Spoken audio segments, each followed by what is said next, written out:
प्यारे वीरो, जय भीम, जय भारत, नमो बुद्धा। अज 7 अप्रैल है ते असीं बाबा साहब अंबेडकर दे जीवन संघर्ष ते उस दियां इतिहासक परतां दे संदर्भ विच 7वें भाग विच शामिल हाँ। एक चंगी गल होई है कि असीं 1 अप्रैल तो पहला भाग शुरू किया।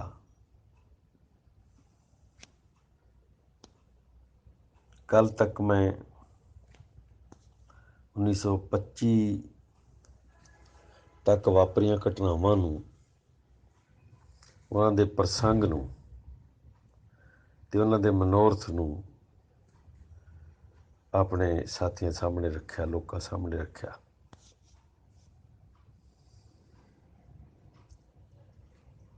पर उहदे नाल अजे बहुत सारे पहलू अधूरे रहे जिन्हां नूं जानना बहुत जरूरी है। तुसीं जो कुछ अज तक पढ़िया है, जो सुनिया है, जो जानिया है, ਜਾਂ ਤਰਦੀਆਂ हवा च तरदियां गल्लां नूं फड़िया है और वो तुहाडी विदवता बनिया है, तुहाडी समझ बनिया है और तुहाडे कहण वाली गल बनिया है। असलीयत ये है कि वो सारा उस तरह नहीं है जिस तरह असीं सोचते आए। सारे दे सारे सोचते आए, समझते आए या कहते आए, लिखते आए, उस तरह नहीं है। किसी का विद्वान हो जाना, किसी नूं बहुत ज़्यादा अकल आ जानी, ये कोई छोटी गल नहीं होंदी। विद्वता का आ जाना, विद्या का आ जाना और फिर अकलमत आ जाना, यही तो वड्डी गल है। पर मेरे वीरो, इस तो भी बहुत वड्डी गल, असली जिहड़ी गल है वो है कि थानू जिंदगी के दृष्टिकोण की समझ लगी है या नहीं लगी। अकल बहुत वड्डी चीज़ है। असीं समझते हैं कि अकल तो उत्ते कोई चीज़ नहीं है। जिवें असीं ये कहने कि सच तो उत्ते कोई चीज़ नहीं है, इस तरह असीं ये भी मनते हैं कि अकल तो उत्ते कोई चीज़ नहीं है। पर यह पूरा सच नहीं है। पूरा सच ये है कि अकल तो उत्ते भी बहुत कुछ है, सच तो उत्ते भी बहुत कुछ है। गुरु नानक इस गल की एक थां व्याख्या करते हैं कि सच तो सब तो उत्ते है, कि सच बहुत उच्चा है और सब तो उत्ते है। पर उस तो भी उत्ते चीज़ है एक, वो है सच्चा जीवन जिउना। थोड़े कोल सच हो सकता है, पर जे तुसी सच्चा जीवन जिउंदे नहीं है तो उस सच का भी कोई अर्थ नहीं है। गल पूर्ण होगी, इत्थे आके पूर्ण होगी।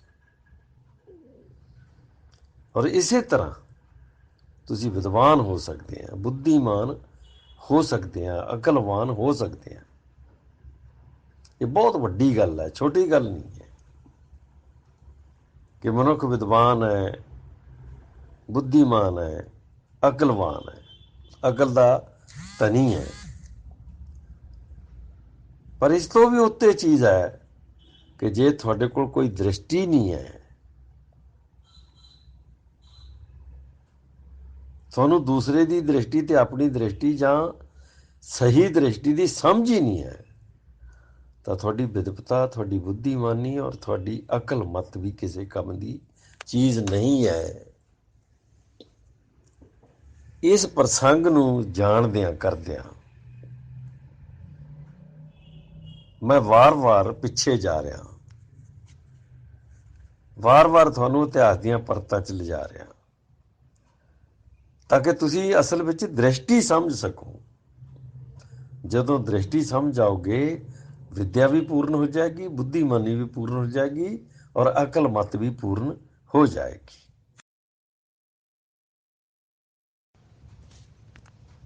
ਤੁਸੀਂ ਦੇਖੋ ਕਿ 1857 ਦੇ ਵਿੱਚ ਜਿਹਨੂੰ ਆਜ਼ਾਦੀ ਦੀ ਜੰਗ ਵੀ ਕਿਹਾ ਜਾਂਦਾ, ਜਿਹਨੂੰ ਗਦਰ ਵੀ ਕਿਹਾ ਜਾਂਦਾ, 1857 ਦਾ ਗਦਰ। ਗਦਰ ਤੇ ਆਜ਼ਾਦੀ ਦੋਨਾਂ 'ਚ ਫਰਕ ਹੁੰਦਾ ਹੈ।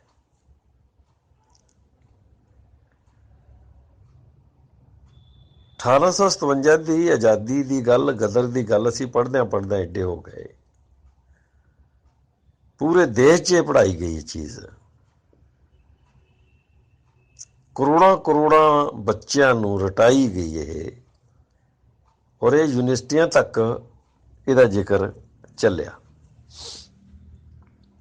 ਔਰ ਉਹਦੇ 'ਚ ਨਾਇਕ ਬਣਾਏ ਗਏ, ਕੁਛ ਹੀਰੋ ਬਣਾਏ ਗਏ।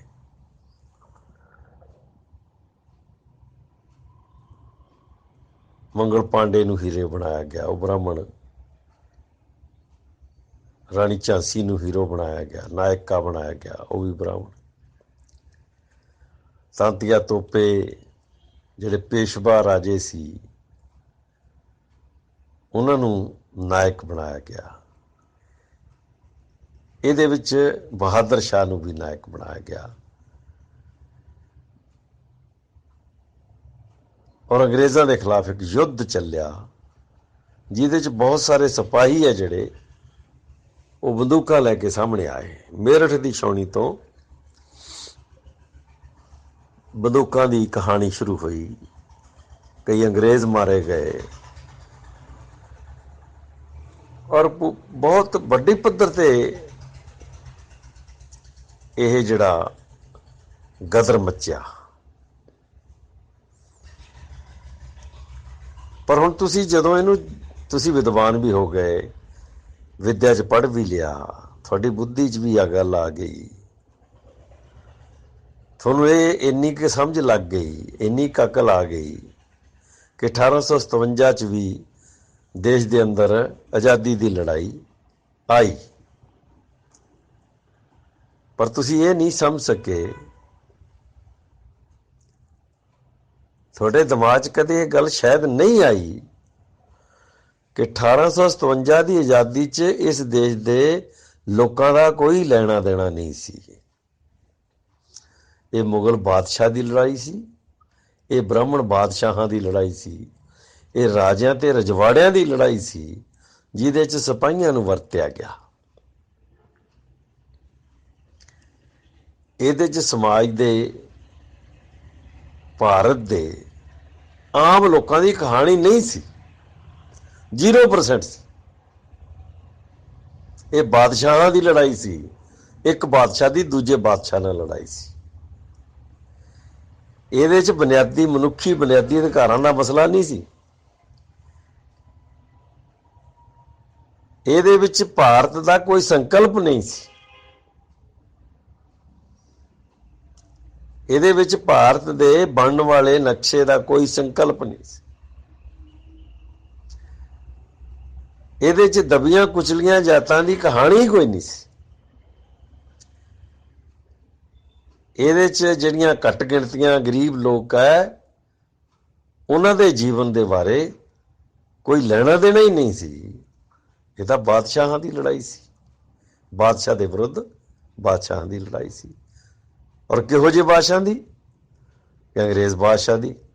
ਅੰਗਰੇਜ਼ ਬਾਦਸ਼ਾਹ ਵੀ ਬਾਹਰੋਂ ਆਇਆ, ਮੁਗਲ ਬਾਦਸ਼ਾਹ ਵੀ ਬਾਹਰੋਂ ਆਏ, ਇਹ ਵੀ ਵਿਦੇਸ਼ੀ, ਤੇ ਬ੍ਰਾਹਮਣ ਵੀ ਬਾਹਰੋਂ ਆਏ। ਹੁਣ ਗੱਲ ਤੁਹਾਡੇ ਸਮਝ ਪਈ? ਅੰਗਰੇਜ਼ ਵੀ ਬਾਹਰੋਂ, ਮੁਗਲ ਵੀ ਬਾਹਰੋਂ, ਔਰ ਬ੍ਰਾਹਮਣ ਵੀ ਬਾਹਰੋਂ ਆਏ। ਔਰ ਇਹ ਤਿੰਨੇ ਦੀਆਂ ਤਿੰਨੇ ਨਸਲਾਂ ਜਿਹੜੀਆਂ, ਮੁਗਲ, ਬ੍ਰਾਹਮਣ ਤੇ ਅੰਗਰੇਜ਼, ਇਹ ਤਿੰਨੇ ਆਰੀਅਨ ਤੇ ਯਹੂਦੀ ਲੋਕ ਹੈ।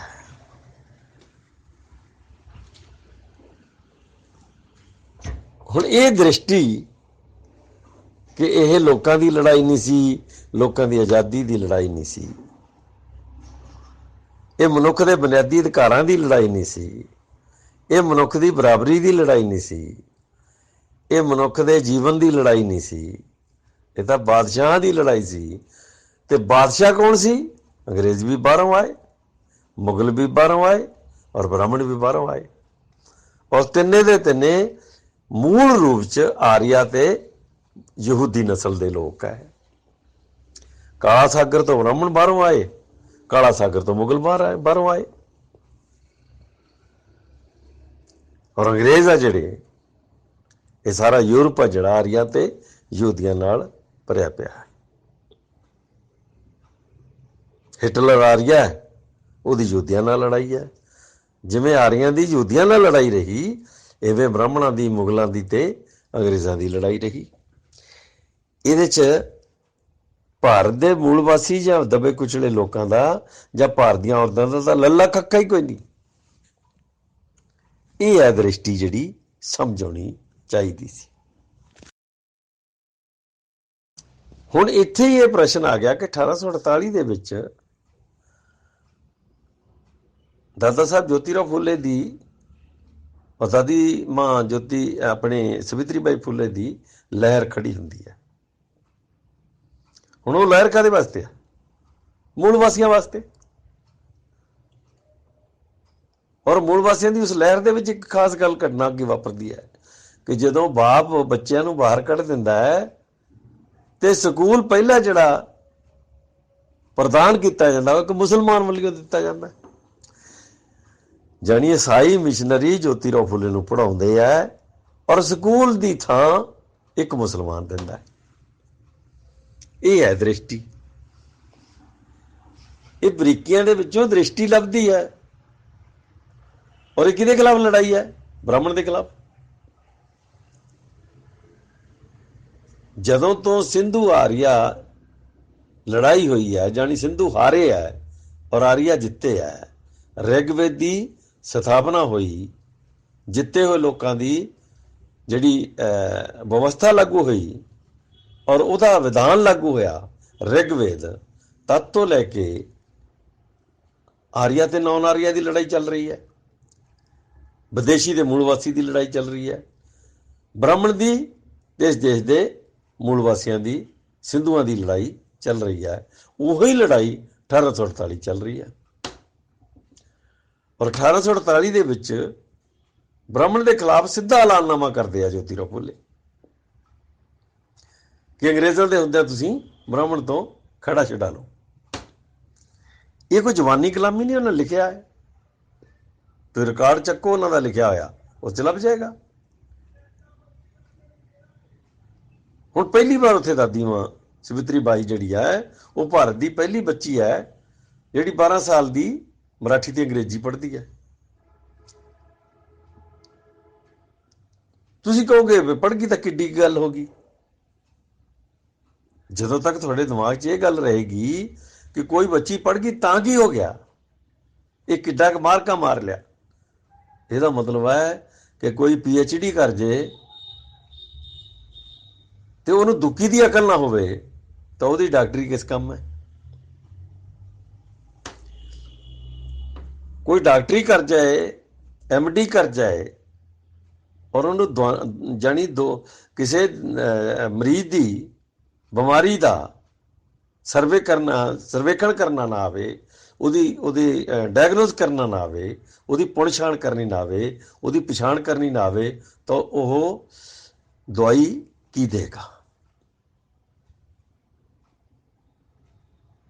ਸਵਿਤਰੀ ਬਾਈ ਫੂਲੇ ਭਾਰਤ ਦੀ ਪਹਿਲੀ ਔਰਤ ਹੈ ਜਿਹੜੀ ਹਜ਼ਾਰਾਂ ਸਾਲਾਂ ਬਾਅਦ ਵਿੱਦਿਆ ਹਾਸਲ ਕੀਤੀ ਜਿਹਨੇ, ਔਰ ਜਿਹਨੇ ਭਾਰਤ ਦੇ ਬ੍ਰਾਹਮਣ ਦੇ ਪ੍ਰਬੰਧ ਨੂੰ, ਜਿਹੜਾ ਕਿਸੇ ਔਰਤ ਨੂੰ ਪੜ੍ਹਾਉਣ ਨੂੰ ਸੱਪ ਨੂੰ ਦੁੱਧ ਪਿਆਉਣਾ ਕਹਿੰਦਾ ਹੈ, ਉਹਨੂੰ ਤੋੜਤਾ। ਹੁਣ ਜਦੋਂ ਇੱਕ ਬੱਚਾ ਜਿਹੜਾ ਛੋਟੀ ਜਾਤ 'ਚ ਪੈਦਾ ਹੁੰਦਾ ਹੈ, ਬ੍ਰਾਹਮਣ ਦਾ ਬਣਾਇਆ ਛੋਟੀ ਜਾਤ ਦਾ ਬੰਦਾ, ਜਾਣੀ ਛੋਟੀ ਜਾਤ ਵੀ ਬ੍ਰਾਹਮਣ ਨੇ ਬਣਾਈ, ਛੋਟੀ ਜਾਤ ਦੇ ਬੰਦੇ ਨੂੰ ਮਤਲਬ ਜਿਹੜਾ ਅੰਗਰੇਜ਼ੀ ਰਾਜ ਦੇ ਵਿੱਚ ਪੜ੍ਹਨ ਦਾ ਮੌਕਾ ਮਿਲ ਗਿਆ ਔਰ ਉਹ 10ਵੀਂ ਪਾਸ ਕਰ ਗਿਆ ਤਾਂ ਉਹਨੇ ਬ੍ਰਾਹਮਣ ਦਾ ਕੜ ਤੋੜਤਾ, ਬ੍ਰਾਹਮਣ ਦਾ ਡੈਮ ਤੋੜਤਾ, ਬ੍ਰਾਹਮਣ ਦੀ ਦੀਵਾਰ ਤੋੜਤੀ ਉਹਨੇ। ਅਸੀਂ ਕਹਿੰਦੇ ਹਾਂ ਕਿ ਕੀ ਹੋ ਗਿਆ, ਫਿਰ ਕੀ ਹੋ ਗਿਆ, ਪੜ੍ਹ ਗਿਆ ਤਾਂ ਫਿਰ ਕੀ ਹੋ ਗਿਆ। ਔਰ ਉਸੇ ਸਮੇਂ ਹਾਲਾਤਾਂ ਨੇ ਸਵਿਤਰੀ ਦਾਦੀ ਮਾਂ ਸਵਿਤਰੀ ਬਾਈ ਨੂੰ 12-13 ਸਾਲ ਦੀ ਨੂੰ ਪੜ੍ਹਨ ਲਈ ਮਜਬੂਰ ਕੀਤਾ ਔਰ ਉਹਨੇ ਵਿਦਿਆ ਹਾਸਲ ਕਰ ਲਈ। ਬ੍ਰਾਹਮਣ ਦੀ ਵਿਵਸਥਾ ਅਨੁਸਾਰ ਉਹਨਾਂ ਨੂੰ ਘਰੋਂ ਕੱਢਿਆ ਗਿਆ, ਉਹਨਾਂ ਦਾ ਬਾਈਕਾਟ ਕੀਤਾ ਗਿਆ ਔਰ ਉਹਨਾਂ ਦੇ ਤਰ੍ਹਾਂ ਤਰ੍ਹਾਂ ਦੇ ਦੂਸ਼ਣ ਲਾਏ ਗਏ। ਲੋਕਾਂ ਨੂੰ ਡਰਾਇਆ ਗਿਆ, ਧਮਕਾਇਆ ਗਿਆ ਕਿ ਮਰ ਕੇ ਨਰਕ 'ਚ ਜਾਓਗੇ। ਇਹ ਬ੍ਰਾਹਮਣ ਦੀ ਵਿਵਸਥਾ ਹੈ। ਉਹਨੂੰ ਤੋੜਨ ਵਾਲੀ ਵਿਵਸਥਾ ਕਿਹੜੀ ਹੈ?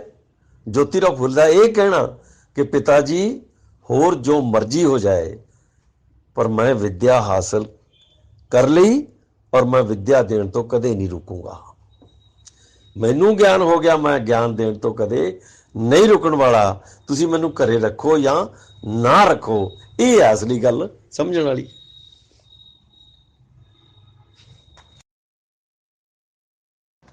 ਉਸ ਤੋਂ ਬਾਅਦ ਇੱਕ ਮੁਸਲਮਾਨ ਸਕੂਲ ਆਪਣੀ ਥਾਂ ਦਿੰਦਾ ਸਕੂਲ ਵਾਸਤੇ। ਇੱਕ ਬਹੁਤ ਕਮਾਲ ਦੀ ਗੱਲ ਹੈ। ਇਹ ਪਿਤਾ ਬਾਹਰ ਕੱਢ ਦਿੰਦਾ ਬ੍ਰਾਹਮਣਾਂ ਦੇ ਕਹੇ ਤੇ। ਜਿਹੜੇ ਮਾਲੀ ਸੈਣੀ ਜਾਤੀ ਦੇ ਲੋਕ ਉਹ ਬਾਈਕਾਟ ਕਰ ਦਿੰਦੇ ਆ ਔਰ ਉਹਨਾਂ ਨੂੰ ਬਸਤੀ ਚੋਂ ਬਾਹਰ ਕਰ ਦਿੰਦੇ ਆ, ਨਿਹੱਥੇ ਕਰਕੇ ਬਾਹਰ ਕੱਢ ਦਿੰਦੇ ਆ। ਇਹ ਬ੍ਰਾਹਮਣ ਦੀ ਵਿਵਸਥਾ ਹੈ। ਇੱਕ ਮੁਸਲਮਾਨ ਸਕੂਲ ਆਪਣਾ ਦੇ ਦਿੰਦਾ ਹੈ ਕਿ ਮੇਰੇ ਸਕੂਲ 'ਚ ਪੜ੍ਹਾਓ ਬਈ। ਤੁਸੀਂ ਜੇ ਇਹਨੂੰ ਮਾਮੂਲੀ ਗੱਲ ਸਮਝਦੇ ਆ ਤਾਂ ਇਹਦਾ ਮਤਲਬ ਹੈ ਤੁਸੀਂ ਮਾਮੂਲੀ ਆਦਮੀ ਹੈ।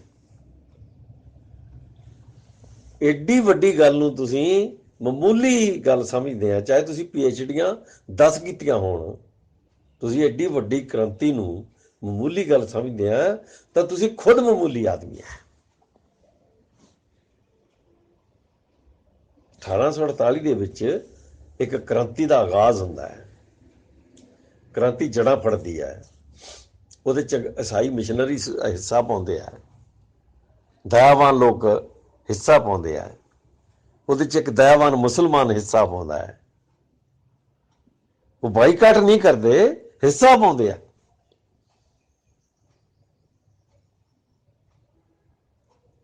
ਔਰ ਸਵਿਤਰੀ ਬਾਈ ਨੂੰ ਪੜ੍ਹਨ ਦਾ ਮੌਕਾ ਦਿੱਤਾ ਜਾਂਦਾ ਹੈ। ਕਿਉਂ? ਕਿਉਂਕਿ ਉਹਨਾਂ ਦੇ ਸਾਹਮਣੇ ਇੱਕ ਕ੍ਰਾਂਤੀ ਹੈ ਕਿ ਭਾਰਤ ਦੇ ਅੰਦਰ ਔਰਤਾਂ ਨੂੰ ਵੀ ਪੜ੍ਹਨਾ ਓਨਾ ਹੀ ਜ਼ਰੂਰੀ ਹੈ ਜਿੰਨਾ ਮਰਦਾਂ ਨੂੰ ਪੜ੍ਹਨਾ ਜ਼ਰੂਰੀ ਹੈ।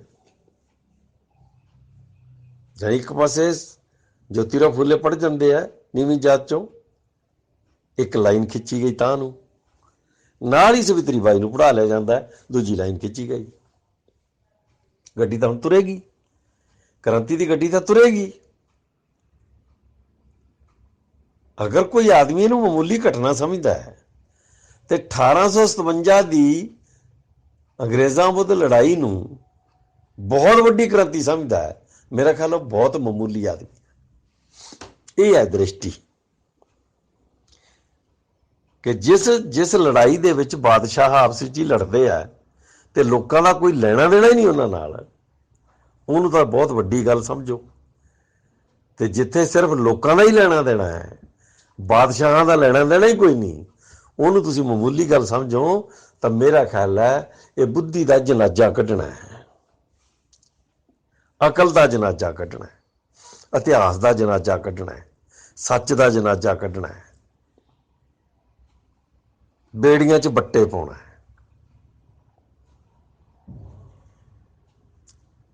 ਕ੍ਰਾਂਤੀ ਨੂੰ ਲੋਕ ਬੱਚਿਆਂ ਦੀਆਂ ਚੀਕਾਂ ਸਮਝਣਾ ਹੈ, ਜਾਨੀ ਸਮਾਜਿਕ ਕ੍ਰਾਂਤੀ ਨੂੰ ਬੱਚਿਆਂ ਦੀਆਂ ਚੀਕਾਂ ਤੇ ਹੋ ਹੱਲਾ ਸਮਝਣਾ ਹੈ, ਬੱਚਿਆਂ ਦੀ ਖੇਡ ਸਮਝਣਾ ਹੈ, ਗੁੱਲੀ ਡੰਡਾ ਸਮਝਣਾ ਹੈ, ਖੁੱਦੋ ਖੁੰਡੀ ਦੀ ਖੇਡ ਸਮਝਣਾ ਹੈ, ਚੱਕਰ ਭਿੱਜੀ ਸਮਝਣਾ ਹੈ, ਬਾਂਦਰ ਕਿੱਲਾ ਸਮਝਣਾ ਹੈ। ਜਿਹੜੀ ਮਹਾਨ ਕ੍ਰਾਂਤੀ ਆ ਉਹਨੂੰ ਬਾਂਦਰ ਕਿੱਲਾ ਸਮਝਣਾ ਤੇ ਜਿਹੜੀ ਬਾਦਸ਼ਾਹਾਂ ਦੀ ਲੜਾਈ ਆ ਉਹਨੂੰ ਬਹੁਤ ਵੱਡੀ ਕ੍ਰਾਂਤੀ ਸਮਝਣਾ, ਮੇਰਾ ਖਿਆਲ ਹੈ ਮੂਰਖਤਾ ਦਾ ਸਿਖਰ ਹੈ। ਇਹ ਮੂਰਖਤਾ ਦਾ ਸਿਖਰ ਹੈ। ਮੈਂ ਅੱਜ ਦੇਖੋ ਉਸੇ ਗੱਲ ਨੂੰ ਨਵੇਂ ਐਂਗਲ ਤੋਂ ਤੁਹਾਨੂੰ ਸਮਝਾਉਣ ਦੀ ਕੋਸ਼ਿਸ਼ ਕਰ ਰਿਹਾ। 1848 ਦੇ ਵਿੱਚ ਹੀ ਮਾਰਕਸ ਦਾ ਇਨਕਲਾਬ ਜਿਹੜਾ ਹੈਗਾ ਉਹਦਾ ਸਿਧਾਂਤ ਘੜਿਆ ਜਾਂਦਾ ਹੈ। ਇਹ ਕਿੱਡੀ ਕਮਾਲ ਦੀ ਗੱਲ ਹੈ ਕਿ ਯੂਰਪੀਅਨ ਦੇਸ਼ਾਂ ਦੇ ਵਿੱਚ ਮਜ਼ਦੂਰ ਦੇ ਇਨਕਲਾਬ ਵਾਸਤੇ ਮਾਰਕਸ ਤੇ ਐਂਜਲ ਇੱਕ ਬਹੁਤ ਵੱਡਾ ਸਿਧਾਂਤ ਘੜਦੇ ਆ ਜਿਹੜਾ ਸੰਸਾਰ ਦੇ ਹਰ ਮਨੁੱਖ ਨਾਲ ਸਿੱਧਾ ਤਾਲੁਕ ਰੱਖਦਾ ਹੈ। ਔਰ ਉਸੇ ਸਾਲ ਭਾਰਤ ਵਿੱਚ ਸਮਾਜਿਕ ਕ੍ਰਾਂਤੀ ਖੜੀ ਹੁੰਦੀ ਹੈ ਜਿਹਦਾ ਸਿੱਧਾ ਤਾਲੁਕ ਪਿਛਲੇ 3000 ਸਾਲ ਤੋਂ ਗੁਲਾਮ ਤੇ ਨੀਚ ਬਣਾ ਕੇ ਰੱਖੇ ਗਏ ਬੇਸਹਾਰਾ ਤੇ ਬੇਅਧਿਕਾਰ ਅਧਿਕਾਰ ਵੰਚਿਤ ਬਣਾ ਕੇ ਰੱਖੇ ਗਏ ਮਰਦ ਤੇ ਔਰਤ ਨੂੰ ਬਰਾਬਰ ਖੜੇ ਕਰਨ ਦੀ ਇੱਕ ਕ੍ਰਾਂਤੀ ਹੁੰਦੀ ਹੈ। ਇਹ ਦੋ ਚੀਜ਼ਾਂ ਜਿਹੜੀਆਂ ਇੱਕੋ ਸਮੇਂ ਤੇ ਵਾਪਰਦੀਆਂ ਹੈ, ਇਹ ਤਾਂ ਕਮਾਲ ਦੀ ਗੱਲ ਹੈ। ਅਗਰ ਇੰਨੀ ਗੱਲ ਸਾਡੀ ਸਮਝ ਨਹੀਂ ਪੈਂਦੀ ਤਾਂ ਸਾਡੀਆਂ ਡਿਗਰੀਆਂ ਕਿਸ ਕੰਮ ਹੈ, ਸਾਡੀ ਅਕਲ ਕਿਸ ਕੰਮ ਹੈ, ਸਾਡੀ ਬੁੱਧੀ ਕਿਸ ਕੰਮ ਹੈ।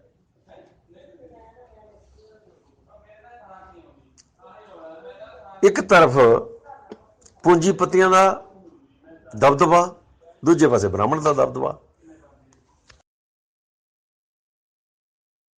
ਹੁਣ ਪੂੰਜੀਪਤੀ ਦਾ ਦਬਦਬਾ ਓਨਾ ਖਤਰਨਾਕ ਨਹੀਂ ਹੈ ਜਿੰਨਾ ਬ੍ਰਾਹਮਣ ਦਾ ਦਬਦਬਾ ਖਤਰਨਾਕ ਹੈ।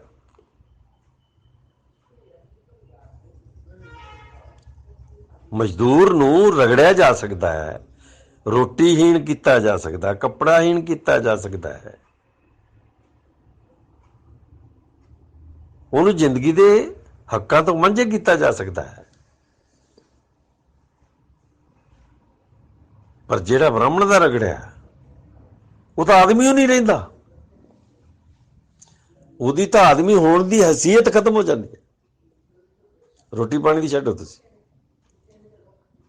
ਤੋ ਇਹ ਸਾਰੀਆਂ ਗੱਲਾਂ ਦਿਮਾਗ 'ਚ ਰੱਖ ਕੇ ਚੱਲਣਾ ਪਵੇਗਾ।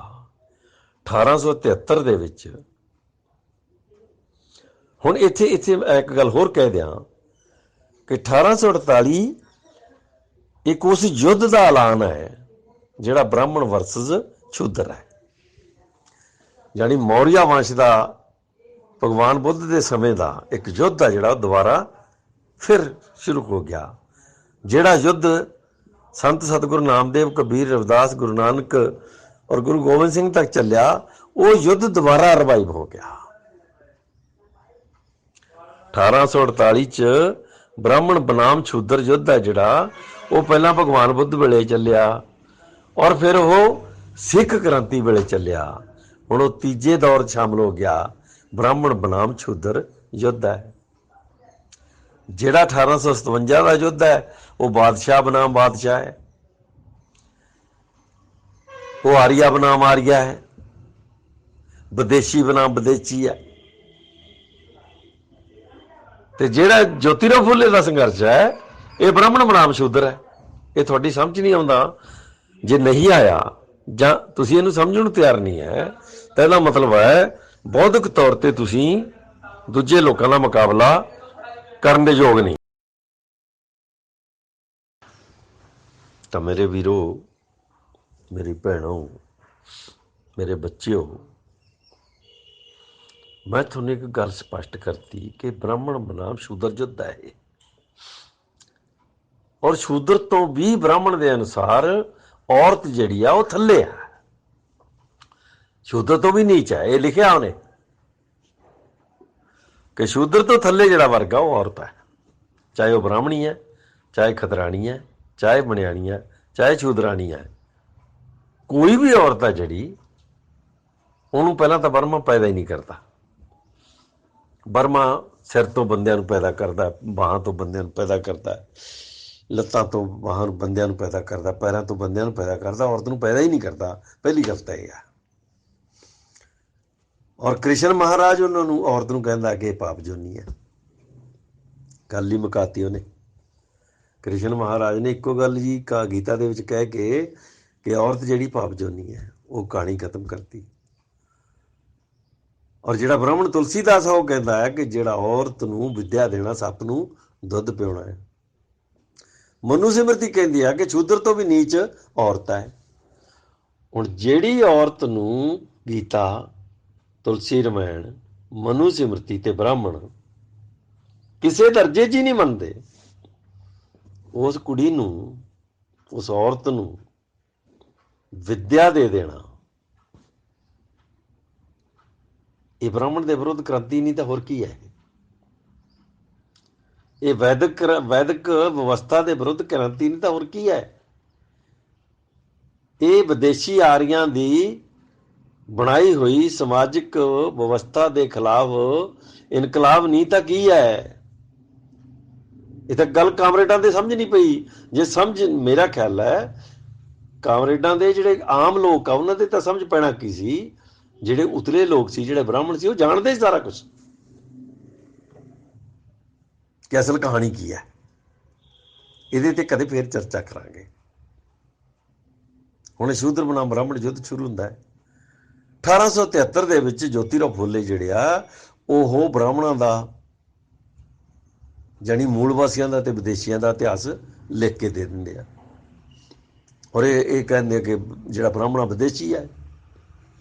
ਹੁਣ ਦੇਸੀ ਬਨਾਮ ਵਿਦੇਸ਼ੀ ਯੁੱਧ ਸ਼ੁਰੂ ਹੋ ਗਿਆ ਔਰ ਉਹਦਾ ਇਤਿਹਾਸ ਲਿਖਿਆ ਗਿਆ। ਬ੍ਰਾਹਮਣ ਬਨਾਮ ਸ਼ੂਦਰ ਯੁੱਧ ਸ਼ੁਰੂ ਹੋ ਗਿਆ। ਆਰੀਆ ਬਨਾਮ ਸਿੰਧੂ, ਦਰਵੜ ਲੋਕ ਆ, ਉਹਨਾਂ ਦਾ ਯੁੱਧ ਸ਼ੁਰੂ ਹੈ। ਉਹਦਾ ਇਤਿਹਾਸ ਵੀ ਸਾਹਮਣੇ ਆ ਗਿਆ।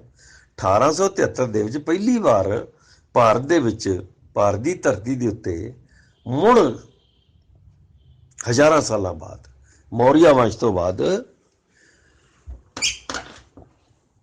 ਇਹ ਗੱਲ ਸਾਹਮਣੇ ਆਉਂਦੀ ਆ ਕਿ ਇਹ ਬ੍ਰਾਹਮਣ ਵਿਦੇਸ਼ੀ ਔਰ ਮੂਲ ਵਾਸੀ ਬਾਕੀ ਭਾਰਤ ਦੇ, ਉਹਨਾਂ ਦੇ ਵਿਚਕਾਰ ਯੁੱਧ ਚੱਲ ਰਿਹਾ।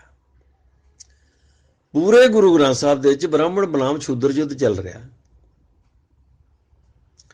ਫਰਕ ਕੀ ਹੈ? ਥੋੜਾ ਜਿਹਾ ਫਰਕ ਕੀ ਹੈ ਉੱਥੇ, ਕਿ ਉੱਥੇ ਬ੍ਰਾਹਮਣ ਨੂੰ ਵਿਦੇਸ਼ੀ ਨਹੀਂ ਮੰਨਿਆ ਗਿਆ, ਵਿਦੇਸ਼ੀ ਨਹੀਂ ਲਿਖਿਆ ਗਿਆ। ਇਹਦੇ ਕਾਰਨ ਹੋ ਸਕਦੇ ਆ, ਪਰ ਜਿਹੜਾ ਸਾਰਾ ਯੁੱਧ ਹੈ ਗੁਰੂ ਗ੍ਰੰਥ ਸਾਹਿਬ ਦੇ ਵਿੱਚ ਦਰਜ, ਉਹ ਬ੍ਰਾਹਮਣ ਬਨਾਮ ਸ਼ੂਦਰ ਹੈ। ਸ਼ੂਦਰਾਂ ਦਾ ਰੱਬ ਤੇ ਬ੍ਰਾਹਮਣ ਦਾ ਰੱਬ ਵੀ ਦੋਨੇ ਅਲੱਗ-ਅਲੱਗ ਹੈ। ਸ਼ੂਦਰਾਂ ਦਾ ਗ੍ਰੰਥ ਤੇ ਬ੍ਰਾਹਮਣਾਂ ਦੇ ਗ੍ਰੰਥ ਵੀ ਅਲੱਗ-ਅਲੱਗ ਹੈ। ਬ੍ਰਾਹਮਣ ਦੇ ਗ੍ਰੰਥਾਂ ਦੇ ਉਲਟ ਬਿਲਕੁਲ